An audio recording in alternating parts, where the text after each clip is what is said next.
Hello and welcome to another instalment of the very special Rock Sound Awards podcast powered by EMP.co.uk.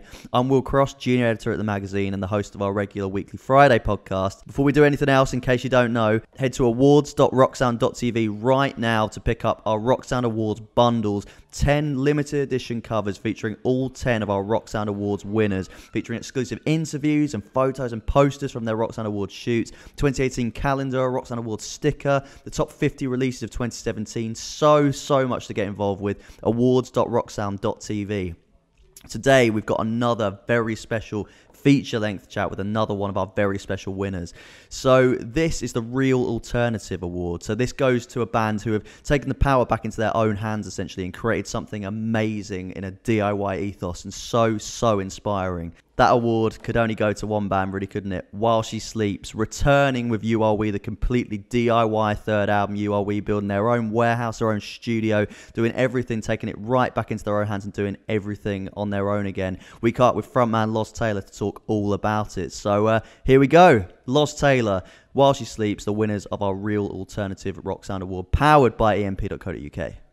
I'd like to present to you and the guys the Rock Sound Real Alternative Award, which is basically a celebration of all things taking the power back and taking it into your own hands and going totally independent and finding like a lot of success, a huge success through that. And we feel that the You Are We cycle, which has been such an amazing era and time, really encapsulates that. So with that in mind... Oh, wow, thank you very much for that. Oh man, pleasure. Amazing. So with that in mind, how does it feel to have won the award? Well, a bit gobsmacked, to be honest. I had no idea about it. So yeah, absolutely wicked, man. Like the fact that, excuse me, we put the album out there in the first place, and kind of it's always a bit of a tongue-in-cheek moment when you're sort of like, is this going to go down well? and sort of waiting on to see how that would go down, and the support that we got there was absolutely incredible. So we really feel like it was a hugely positive change for our band. And I think it's nice to put it out there in terms of, letting other bands sort of that know us or know about us, or up and coming bands, that it's not necessarily always the best route to go down to when you're signing to big companies or major labels or taking sort of big sums of money. And I also just think it sort of proves to everyone that, people like to stick it to the man and prepared to get behind what they consider to be a good cause, or if a band like ourselves does want to step out and go more independently, then it shows that people really want to get behind that. So the fact that sort of you guys have seen that and you've sort of given us the award, if you like, then that's sort of the icing on the cake for us, I guess. For anyone to recognise sort of a big achievement for anybody, no matter what it is always great. So thank you for that. It's quite special, really. Oh, amazing. No, absolute pleasure. I would say, You Are We, as I say, it's just been this amazing time, obviously, with the album going top 10 in the UK, completely independently, tours have been sold out across the board. Obviously, you headline the Pit at Reading and Leeds. And kind of like what you've just said, does it feel like people have really kind of stepped up and noticed this, and that you've done it all independently and people have really kind of like paid attention to that?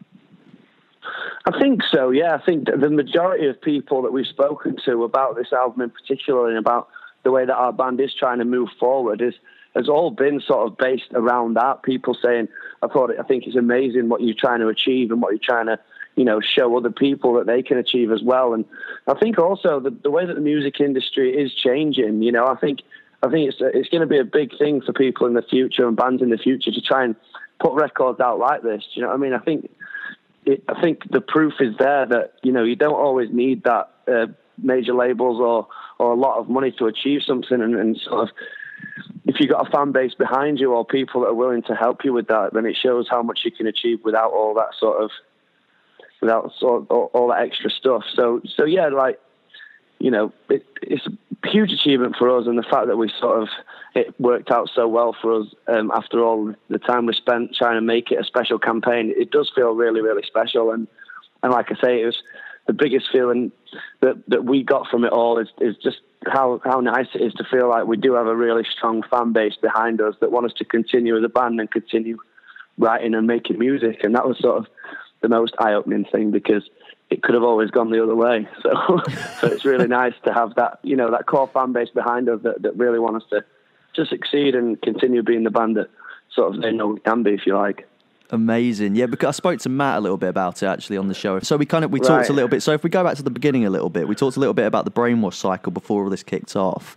Was that quite a difficult period? Because it sounded like, you know, you were maybe having to build things back up a little bit, and especially given the really, really high quality of that album, was it a really frustrating period?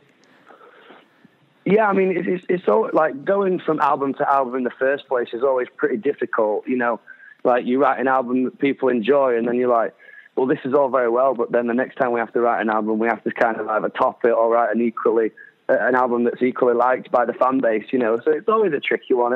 I always say to people, it's like doing a painting, you know, like you could spend time on it and not show anyone and feel like it's your best work ever, but then you reveal it to people and, you know, they could have a completely different view on what you've painted. So I always think an album's very much a similar concept to that, where, you know, you're hidden away for a little bit writing and you hope that people are going to like it. So the fact that people did like our album was amazing. And also coming from our first record, full-length record, This Is the Six, obviously I had a lot of complications with throat surgery and this and that, and a bit of a scary time there. So it did feel really good this time to go from one album straight into the next, because we've never actually done that like as a band. You know, we had one album, then a big time off, then Brainwash. So it's always been jumping around a little bit. So yeah, it was nice to roll 2 records in a row, and yeah, we feel really strong. You know, we feel like we've come out the other side a stronger team and sort of a stronger unit there. And yeah, I feel like we're just ready. You know, like we just obviously have to take things as they come, and you can never predict what's going to happen. So we're just stoked to roll this to roll You Are We Out straight off the back of Brainwashed, and yeah, it's been a really good cycle for us. Amazing. So was there a real fire in the belly going into You Are We then? Like, were the ideas really flowing pretty much from the get-go? Yeah, definitely. I mean, initially we started building our own warehouse and our own creative space. We, right in the Brainwash cycle, we were on the road like a lot, trying to write things and finish parts, and whilst trying to sort of achieve a very heavy touring schedule. So with this one, we'd already built sort of the HQ, the warehouse that we were going to do the record, and that gave it such a good, like, strong feel going into it. You know, we'd already chipped in together and built this sort of crazy space that when you stand back and look at it now, you're like, it was really daunting at the time, but to have achieved that, and then we felt like, well, it makes perfect sense to try and roll this record out in that way, you know, carry on the sort of, like you say, the fire that we had going there, and sort of keep it burning. And yeah, so we went straight into deciding to release the record independently off the back of building a warehouse, which it really gave us a strong sense of unity there, and the fact that, you know, we're going to keep rolling sort of in a strong way. So yeah, it was a bit of all of those things coming into it that sort of made us want to achieve so much with the record. Awesome. And as well, with the building of the warehouse and kind of having everything, all that power and over everything across the board for the band kind of back into you guys' hands, did that really kind of impact the music in a positive way as well, in that you had full control again over everything from, you know, the art to the aesthetic to the tunes themselves? Was that a really, really good feeling? Yeah, I mean, it's no secret for sort of the While She Sleeps fan base. They know that we've always been sort of completely in control of our own art, if you like, and we've always been a very sort of punk rock sort of outfit, if you like. Even from when we first ever set out, we've always done all our artwork in house and sort of done everything sort of very DIY. So it was never a case of sort of that labels or management or anything like that had any control. It was just a case of, it felt like we'd always had, like I say, this DIY punk rock ethic going through the band. So it just turned into making perfect sense for us to try and release it in that way. And yeah, it really does give you a sense of, like, sort of you've achieved something a bit more because you've done it without sort of the aid of sort of a major label or whatever. And you've really taken it back to the people, and sort of they were in charge of how our band continued, really, and having this campaign roll alongside of us writing and after building a warehouse sort of studio space. Like I said, it all really gave it such a strong feeling while we were working through the record, and just knowing that our fan base had our back, if you like, and wanted us to really smash it, really gave us that sense of, let's do something slightly different here. Like, in terms of our style as well, like, we really played around with sounds and really tried to create something very different than what we'd previously worked on before. Amazing, yeah, because right from the start of the process as well, I mean, I remember, following, reading you guys' tweets on Twitter and everything, it really felt there was a very tangible fan back in there. So was that very much the case? Yeah. It kind of felt like the fans were really rooting that this album was going to be, like you say, was going to completely smash it. Yeah, it just, like I said, it just felt like really stick it to the man, like it felt like the perfect time for us to be trying to produce a record in that way. And yeah, it just really gave us the sense of like, let's get on this and make it a really special record. And I think even when the record had finally dropped and sort of people were getting hold of it and saying, a lot of people were saying like, I think this is your best work yet and stuff like that. And it really spurred us on to continue after dropping a few singles, and people were still waiting to hear the rest of the record. And then even carrying it from that, when the music was actually finally out there and people had heard it, even our live shows then still had that same buzz around it, still had that same really strong unity vibe between us and our fan base. And just like the whole thing was exciting from as soon as we sort of decided we were going to release it like that. So yeah, it was just, all in all, it just had this really sort of good buzz surrounding the whole record.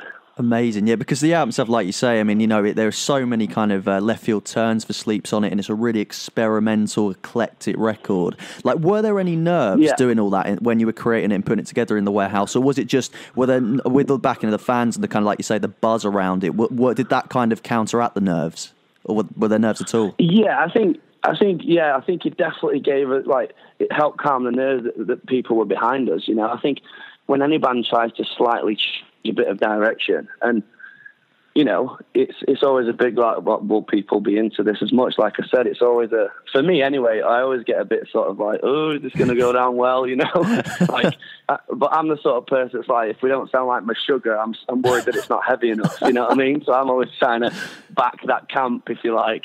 But yeah, so yeah, it's always a bit of a nerve-wracking thing. And obviously with Sean and Matt on this record, they wanted to get more involved with doing a lot more vocals than previously.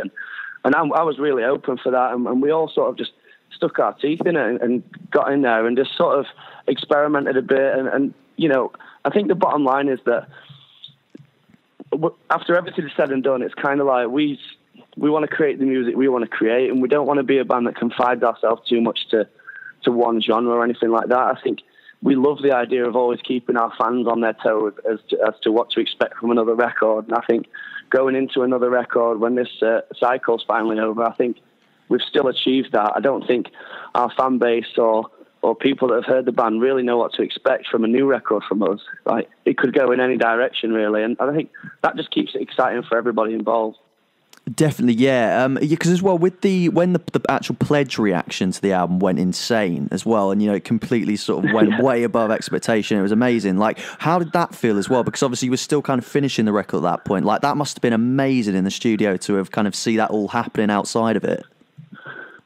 Yeah. It was just like the whole thing was just it sort of felt like it went from strength to strength. Through every individual part of it, even through originally management kind of being like, are you sure you want to do it like this, and then just see, like you said, just kept seeing the reactions, and then hitting our main target. We were just all stoked about it, and keeping it going on the internet, and like interacting with our fans about how awesome it was that they were behind us. And yeah, everything just felt like it went from strength to strength. And I think, to be honest with you, I don't think we could be prouder of a record, to say that we built a warehouse studio space, we pledged our record, we hit the target, and then got a top 10. That was kind of the icing on the cake, really, when we're still a heavy band, and I think that's the important thing. We're sort of a UK independent heavy band that made it to a top 10 record, which is unbelievable for us, really. So we were stoked. Oh yeah, man, for sure. I mean, and like you were saying just before, it's amazing. I mean, and just what you were saying before about there's that kind of with the experimentation of the album. Me and Matt were chatting about this as well. That there's a real fearlessness happening in heavier music at the moment, like with you guys and bands like Architects, and it really feels that like so many things, so many like cool, sort of unusual things are being done within it. And do you think that this is a real moment for that? I mean, do you think that moments like this can completely change how the heavier landscape of music is seen? Yeah, I just think that more people have to take notice now because it's getting more popular. I also think that people sort of, when I was a kid sat on a school bus, I was like Slipknot till I die kind of thing. And I used to take a bit of a slap around the bus or whatever, for, you know, like in heavy music, or in our day it was called being a bit of a sweaty. So it's like, I think nowadays, like, people they get to see and hear so much more, so much quicker, than when I was younger. You know, so you have to sort of wait for CDs to drop and stuff like that. And now with stuff like Instagram and just different platforms and Spotify and stuff, people are hearing so much more music, so much more quickly and so much vaster, that I think people's general taste in music is just sort of very wide. You know, you get lineups now that seem like they almost feel like back in the day they wouldn't have worked, because it's such a clash of different styles rolled into sort of metal, if you like. But it just shows that people are opening their minds to it more. And yeah, I think it's definitely sort of a sense of like heavy bands can now sort of get even bigger, or at least break into the mainstream radio and stuff like that more than sort of they could back in the day, I feel. But yeah, I just think genres are sort of clashing a bit more, and people have just got more variety within their music taste. I know that our band, as an example, we listen to tons of different stuff individually and collectively. So I think that all helps our writing and, you know, helps us be sort of a diverse band. Definitely, yeah, because of course, you know, you and Architects playing Ali Pally early next year, and it's nearly sold out already, and that's just absolute testament to what we like, you know, what we're talking about. And I mean, so do you think that this could be, you know, kind of the moment now where the mainstream door starts to be knocked down again by heavier music? Yeah, I think, you know, everything sort of always goes in waves. So you'll have a wave of like a specific genre that gets really popular and then sort of drives for a while, and you get bands that sort of all sound like they sort of grew from that sort of time or whatever. I just feel like with people having more diverse music tastes, and people like sort of from radio stations in the UK are like more happy to play this sort of thing on daytime radio, and it's not as sort of crazy as it used to be, where, you know, you get a crazy heavy band playing daytime and stuff. So I think every role has a part to play in this, and I just feel like people, it's not as alien as it used to be, and people are just more open-minded. So yeah, I'd say that it does feel like a very positive sort of time for heavy music, and the fact that it's getting a lot more airtime and more popular in general is just great. You know, it's good to see big diverse lineups at like summer festivals and stuff, and just sort of across the board. So yeah, that just feels positive for UK heavy music. Definitely, yeah, because so I mentioned earlier when you headlined the Pit at Reading and Leeds this year, and of course that was you did the Saturday at Reading, and then Sunday was Neck Deep, and you know, you guys are quite different sonically, but you know, they both kind of represent different cool kind of crossovers that are happening within more alternative music. And was that, like I say, a testament to kind of how diverse music is becoming and heavier music is becoming, and kind of shows, you know, that people are interested in so many different kinds of music being brought together?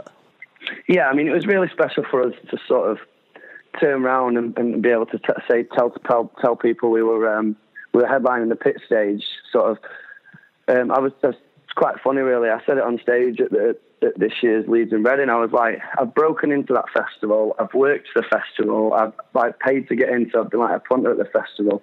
And then I came back from folk surgery and sort of played main stage with, like, we played, sorry, not I. But yeah, the whole thing's just mental. And then to turn around and say one of my favourite bands, Refused, headlined the same stage that we were headlining the year after. You know, it just felt great to be able to say that. Like, who headlined last year? Or Refused. This year it was sort of Neck Deep and us, and you had Architects on the main stage, and yeah, it just felt great. You know, like just really positive vibes in general. Amazing. And as well, the success of the album as well, from the kind of the independent standpoint, do you think that could change people's perceptions on the rules to success as well, in that you don't necessarily need to go with a major, you don't need to do a certain thing, you know, for people to stand up and take notice of the, you know, the amazing stuff that you're coming up with? Yeah, I think so. I mean, I would never say that, like, it's not, like, we took on a really heavy ton of work when we decided to roll the album that way, and sort of, for a little bit of time, sort of underestimated how much work it would actually take in terms of sort of fulfilling the pledge campaign. You know, like everything, pretty much every little thing was done by us, like even down to sending everything out. Obviously, we worked very closely with Pledge Music to make sure everything was done really right. And just having that, the way that we did that in general was very difficult. But I think that when you work hard in the first place, whatever comes back to you after that, it feels like it's deserved. So I think we just felt like all that hard work did pay off when the album went down really well. And that, there's no real better feeling than that when you're talking sort of the sort of punk rockers from Yorkshire that sort of have grown up together over the years and used to hang out in a dirty barn, going from that to being like, we do have a top 10 record, we are headlining the pit stage at Leeds and Reading, and we're playing alongside some amazing bands and in the position of bands that we really like and respect that have been there in the past. So yeah, just like I said, felt great.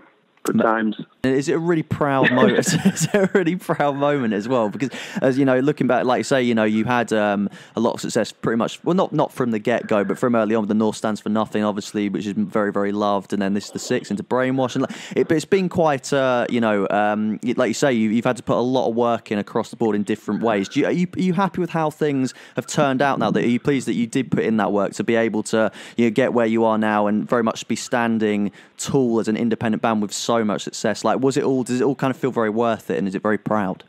Yeah, definitely. Like, it still shocks me when we walk out onto a festival or just onto a stage in general. It always shocks me that people would want to hear me sort of shouting my head off. It's always a nice feeling when that happens. But I think that we're very humbled by it, and we never take it for granted at all. And I think our career, if you like, going through things like throat surgery and trying to work through that as a band, and the fact that we have, like, some of the guys have known each other since year 8 at school, and so when you look back and you sort of try and explain stuff and say, like, we've been trying to, like, we've had like a 13, 14 year apprenticeship trying to get to where we are. So it is nice, and not everyone does get that opportunity. So we are grateful that people like listening to our band and like coming to sort of sing along with us at shows and just enjoy watching our band play. So yeah, we're always humbled by it, and we never really take it for granted at all. We always like looking back, and we, not to make our heads big or anything, but we always go back to sort of videos we put up when we were younger and from past tours, and it's always a really nice feeling when we all sit around on tour and go, bloody hell, this was like 7 years ago now, and it's just like, what? It's like, where does the time go? But also, none of us would have it any other way. We put the work in, but the fact that we have the fan base there that still wants to hear us play, and people keep finding out about us, and it's still going like that, is just like unbelievable. So yeah, never take it for granted. So cool. Like, so with as well, like a lot of younger bands coming up. I mean, you guys are still a very young band yourselves, but like with a lot of like new bands coming up, like I Can Hear While She Sleeps in so many bands. I mean, that must be amazing as well, that you've already had influence on so many of these bands. Yeah, I mean, that's always a difficult one for us, because it's like, I think when you're in a band and you sort of surrounded by the sound that you create and the people in the band, and you're sort of on tour, we always feel like you're stuck in a bubble, if you like. So it's often hard to look out and be like, oh yeah, they sound a bit like us or whatever. But, if anyone takes a sort of influence or inspiration from any of our music, which, I'm sure they do, but that's such a nice feeling to look back. Like, it was exactly the same for me when I was a kid, like growing up listening to sort of heavy bands and taking influences from them. So the fact that happens and is apparent and works for people in this day and age, sort of the same as it did exactly for me, is great, And I sort of, even now, like, I put shows on in my hometown where I grew up. I remember seeing Kasabian play to sort of 80 people at the Doncaster Leopard. And I always kind of reference that, because now they're sort of a massive band. And if I had been interested in sort of going to see bands as a kid, and I never got to say, like, I saw that happen. So I still put shows on in my hometown and try and sort of inspire young people to come to the shows and experience sort of something different, or like influence them to sort of have a go at creating their own band or taking up an instrument, and I love that fact. Like, I still put shows on and stuff. I think it's great, and I always want to continue doing that. Because do you feel there's a really kind of strong scene as well, very much like today in 2017? Like, do you feel that the interest, from fans growing up and getting into music, do you think it's in really, really good health? Yeah, I mean, I don't think that ever stops. I do feel like times change and genres change and sort of but I think it's just a continual vibe, you know. And I think yeah, the more people that hear different styles of music, the better. Really, I think we get sort of labelled a bit of a gateway band because like people sort of hear us and they sort of get along with the melodies and the unity vibe and sort of singing along, like in the same way I did Comeback Kid. You know, it's got that real feel of sort of, it's like a punk rock vibe, and I think they hear that.